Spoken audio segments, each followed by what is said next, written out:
Lakini safari hii hakuwa amevaa sare za usafi. Alikuwa amevaa suti ya kifahari iliyomkaa vizuri sana. Wafanyakazi wote walitazamana kwa mshangao. Huyu si yule mfanyakazi wa usafi? Mmoja wao alinong'ona. Mwingine akasema, inawezekanaje? Hata Eva alibaki amesimama bila kusema neno, huku akimwangalia Justin mara kwa mara. Alikumbuka siku zote walizotembea pamoja, nyumba aliyompeleka na maisha ya kawaida aliyokuwa akionekana kuishi. Sasa alikuwa amesimama mbele yake akiwa tofauti kabisa. Hata Mr. Bambo aliyekuwa upande mwingine wa ukumbi alianza kuonyesha dalili za wasiwasi. Hakujua kilichokuwa kinaenda kutokea, lakini alihisi jambo kubwa sana lilikuwa linakaribia kufichuliwa mbele ya kila mtu. Baba yake Justin aliendelea kutembea kuelekea mbele ya ofisi, huku Justin akiwa pembeni yake. Wafanyakazi walikuwa bado wameganda kwa mshangao. Hakuna aliyethubutu kuongea. Eva alihisi moyo wake ukipiga kwa kasi, huku akijiuliza maswali mengi. Kuna nini kinaendelea? Wakati huo huo, Mr. Bambo alianza kuhisi hofu hakuwahi kuihisi. Alimtazama Justin kwa makini, kisha akamtazama mmiliki wa kampuni. Kadiri sekunde zilivyopita, ndivyo hali ya sintofahamu ilivyozidi kuongezeka ndani ya ofisi nzima, kila mtu akisubiri kusikia ukweli uliokuwa karibu kuwekwa wazi mbele yao wote. Hapo hapo baba yake Justin aliitisha kikao cha dharura kilichowahusisha wafanyakazi wote wa kampuni.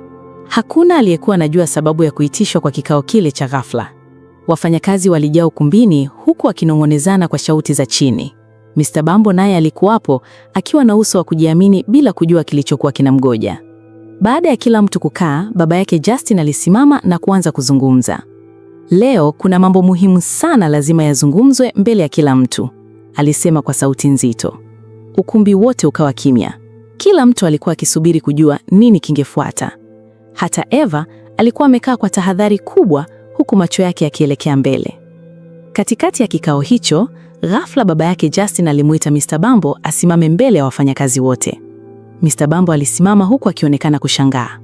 Kwa muda mrefu umekuwa ukitumia vibaya nafasi yako ndani ya kampuni hii, alisema baba yake Justin kwa sauti kali. Mr. Bambo akajaribu kujitetea, lakini akakatishwa. Tumepokea malalamiko mengi kuhusu tabia zako kwa wafanyakazi wa kike, na pia nimepata taarifa za vitendo vingine visivyokubalika. Ofisi nzima ilitulia. Mr. Bambo alianza kutokwa na jasho.